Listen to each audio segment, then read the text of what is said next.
A short time ago, the U.S. military carried out massive precision strikes on the three key nuclear facilities in the Iranian regime: Fordow, Natanz, and Esfahan.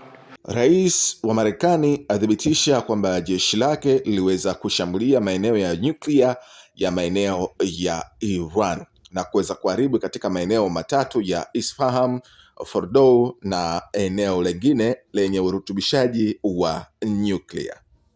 Rais wa Marekani Donald Trump amesema Marekani imefuta maeneo matatu ya nyuklia nchini Iran ili kuondoa uwezo wake wa kurutubisha nyuklia ya nchi hiyo na kutishia mashambulizi zaidi ikiwa Tehran haitaleta amani.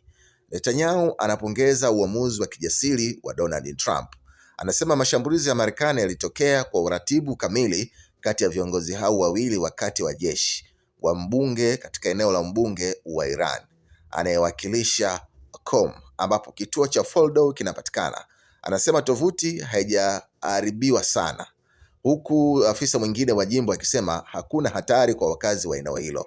Mkuu wa Umoja wa Mataifa Antonio Guterres anasema mashambulizi ya Marekani dhidi ya Iran yanaashiria ongezeko hatari ambalo linaweza kuondokana na udhibiti na matokeo mabaya kwa raia, kanda na dunia.